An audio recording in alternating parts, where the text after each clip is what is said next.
Dear friends, వీళ్ళు తెలుసో తెలియకో చాలా పెద్ద పాపం చేస్తున్నారు.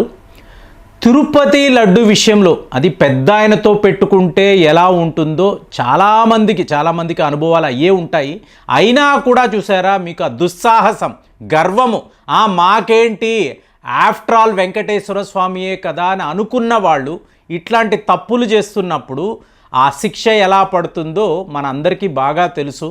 నాకు తెలిసి ఒకప్పుడు చూడండి, తిరుపతి లడ్డు క్వాలిటీ తగ్గినప్పుడు మీకు జి పుల్లారెడ్డి స్వీట్స్ అధినేత పుల్లారెడ్డి గారిని వీళ్ళు ప్రత్యేకంగా అక్కడికి స్వాగతించి ఆయనను ఒకసారి చెక్ చేయమన్నారు, క్వాలిటీ చెక్ చేయమన్నారు. సో ఆయన క్షుణ్ణంగా పరిశీలించారు, పర్యవేక్షించారు. తన సిబ్బందితో ప్రతి ఒక్క అణువణువు ఎక్కడెక్కడ ప్రతి ఒక్క పారామీటర్ను వీళ్ళు ఎలా ఫాలో అవుతున్నారు అన్నీ చూసిన తరువాత వార్తాపత్రికల్లో ఏంటి, వెంకన్న లడ్డూకి పుల్లన్న సలహా అని చెప్పి మీకు ప్రముఖ పత్రికల్లో ఆర్టికల్స్. అంటే ఎందుకు చెప్తున్నానంటే, పుల్లారెడ్డి స్వీట్స్ అంటే మీకు హై క్వాలిటీ అని మాట్లాడతారు కదా, అలాంటిది పుల్లారెడ్డి గారు ఇట్లాంటి సలహాలు ఇచ్చారు ఆ టైంలో. సో మరి ఇవాళ చూడండి, ఆంధ్రప్రదేశ్ ముఖ్యమంత్రి చంద్రబాబు నాయుడు గారు సెప్టెంబర్ 18 ఒక మీటింగ్ నిర్వహించారు. సో ఇందులో ఈయన ఎన్నో విషయాలు మాట్లాడుతున్నారు. అంటే రాష్ట్ర పరిస్థితి ఎలా ఉంది, అలాగే మీరు స్టేట్ని డెవలప్ చేయాలంటే ఏమేమి చెయ్యాలి, చాలా పెద్ద లెవెల్లో ఒక మీటింగ్. ఇది ఎన్డీఏ లెజిస్లేచర్ పార్టీకి సంబంధించిన మీటింగ్ అని చెప్పాలి. ఈ టైంలో చూడండి ఆయన ఏమన్నారు అంటే, ఎంత దారుణం చేస్తున్నారంటే, తిరుపతి లడ్డూలో కూడా వీళ్ళు యానిమల్ ఫ్యాట్ని మిక్స్ చేశారు అని చెప్పి ఒక చాలా పెద్ద వార్తను ఆయన చెప్పారు. అదే చెప్తున్నాను, పెద్ద ఆయనతో పెట్టుకుంటే మీకు ఎలా ఉంటుందో త్వరలో చూస్తారు. సో స్వయంగా మీకు ఆ రాష్ట్ర ముఖ్యమంత్రి ఇలాంటి ఒక ప్రకటన చెయ్యడంతో, ఇప్పుడు మొన్న ఒక మిత్రుడు తిరుపతి లడ్డు తీసుకొచ్చి ఇచ్చారు. సో మహాప్రసాదంగా మనం స్వీకరిస్తాము, చాలా ఆనందిస్తాము. అలాంటిది మనం తింటున్న ఈ లడ్డూలో యానిమల్ ఫ్యాట్, అదేంటి, పందికి సంబంధించిన మీకు ఫ్యాట్ను కలిపారు. పామాయిల్ అన్నారు, ఫిష్ ఆయిల్ అన్నారు, అలాగే మీకు పిగ్ ఆయిల్ని కూడా వీళ్ళు ఇందులో, అంటే పిగ్కి సంబంధించిన ఫ్యాట్ను కూడా వీళ్ళు కలిపారు అని అన్నప్పుడు, ఫ్రెండ్స్ మీకు తెలుసో తెలియదో, ప్రతి ఒక్క సంవత్సరం కూడా తిరుపతి లడ్డు తయారు చేయడానికి ఏకంగా 5 లక్షల కేజీల నెయ్యిని వీళ్ళు వాడతారండి. ముఖ్యంగా అమూల్ వాళ్ళే ద లార్జెస్ట్ సప్లయర్స్ ఆఫ్ మీకు గీ. అలాంటిది మీకు ఎక్కడి నుంచి వార్త వచ్చిందో, చంద్రబాబు నాయుడు గారికి ఎవరు ఇలాంటి ఇన్ఫర్మేషన్ ఇచ్చారో తెలియదు. ఇవాళ నేషనల్ డైరీ డెవలప్మెంట్ బోర్డు వీళ్లకు సంబంధించిన ఒక ల్యాబ్ ఉంది, centre for analysis and learning in live stock and food అని అంటారండి. సో ఈ ల్యాబ్ వాళ్ళు ఈ తిరుపతి లడ్డూకు సంబంధించిన పరిశోధనలు చేశారు. ఫైనల్గా ఈ రిపోర్ట్ విడుదలయ్యింది. టీడీపీకి సంబంధించిన స్పోక్స్ పర్సన్ ఆనం వెంకటరమణారెడ్డి గారు. సో ఈయన చెప్తున్నారు, పారామీటర్స్ కన్నా, అంటే మీకు ఒక లడ్డు అన్నప్పుడు అందులో ఎలాంటి ఇంగ్రీడియంట్స్ ఉంటాయంటే, తిరుపతి లడ్డు అన్నప్పుడు హయ్యెస్ట్ లెవెల్లో ఉండే ఇంగ్రీడియంట్స్. మీకు అది ఎలా ఉంటుంది అంటే, ఆ లడ్డూకి పేటెంట్ రైట్స్ కూడా ఉందండి. ఎక్కడో ఎవరో తిరుపతి లడ్డు అని బోర్డు పెట్టి ఇందులో ఇలాంటి ఇంగ్రీడియంట్స్ ఉన్నాయి, ఈ పలానా లొకేషన్లో తయారైంది, ఇవన్నీ మీరు చెయ్యలేరు. తిరుపతి లడ్డు అంటే తిరుపతిలో మాత్రమే తయారవుతుంది. అలాంటిది ఆ లెవెల్లో అంత జాగ్రత్తగా ఎన్నో పారామీటర్స్ వీళ్ళు ఫాలో అవుతారు. ప్రతి ఒక్క ఇంగ్రీడియంట్ కూడా, అంటే మీకు ఆన్లైన్ బిడ్డింగ్ ఉంటుందండి.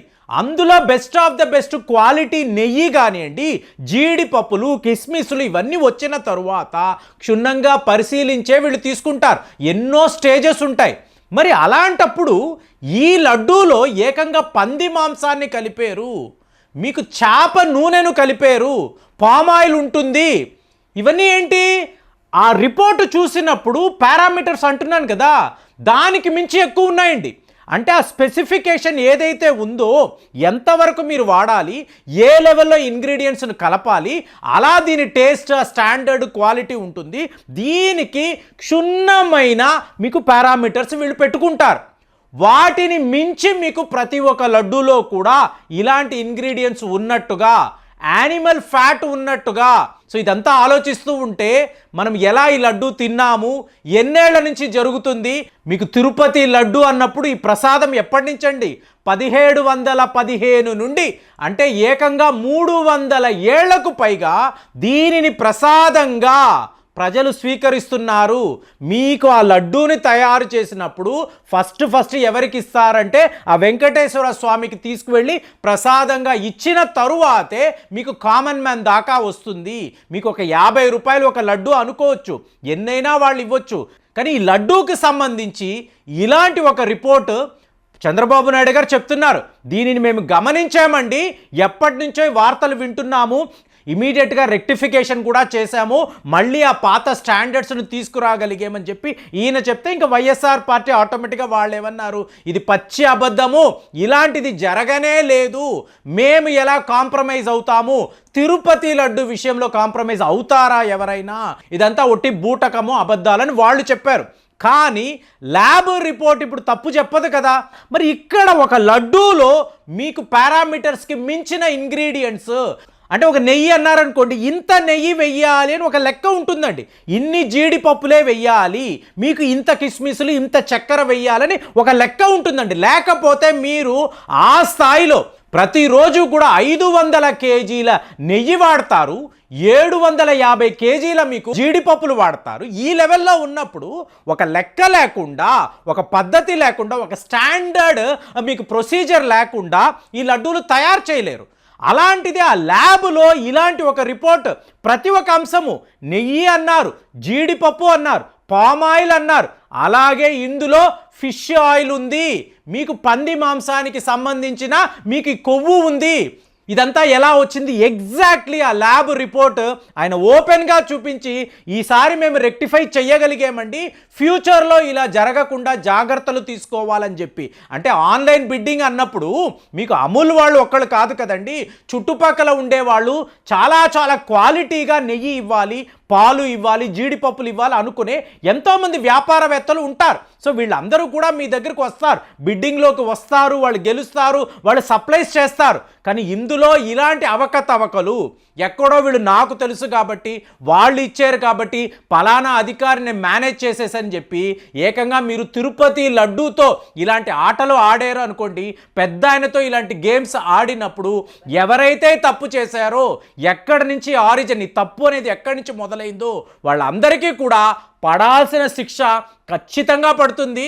ఎందుకంటే తరతరాలుగా వస్తున్న ఒక ఆచారము, అది ఒట్టి లడ్డూ కాదు, తినే ఒక ఐటెం కాదు, అది ప్రసాదం అండి, ఆయన ముందు పెట్టి మీకు ఇచ్చే ప్రసాదము. మరి దాని విషయంలో ఇలాంటి తప్పులు, ఇంత దారుణాలు, ఇలాంటి పాపం, లిటరల్గా ఇది పాపం కదండి, కోట్ల మంది ఒక నమ్మకాన్ని ఇలా వీళ్ళు వమ్ము చేశారు, ఇంత దారుణాలకు ఒడిగట్టారు. అంటే ఎవరు ఈ పని చేశారో ఖచ్చితంగా దానికి సంబంధించిన వార్తలు కూడా త్వరలోనే మనం వింటాము. మరి మీరు చెప్పండి, తిరుపతి లడ్డూలో ఇంతంత దారుణాలు జరిగాయని చెప్పి స్వయంగా రాష్ట్ర ముఖ్యమంత్రి గారు చెప్తున్నప్పుడు నిజంగానే చాలా బాధగా అనిపించింది. మరి మీ భావన ఎలా ఉంది? ఎంతోమంది ఎంతో ఇష్టంగా, అత్యంత పవిత్రంగా భావించే ఇలాంటి ఒక తిరుపతి ప్రసాదములో ఇట్లాంటి ఒక కళంకమా, ఇలాంటి ఒక దారుణమా, ఆలోచించడానికే ఇబ్బందిగా ఉంది.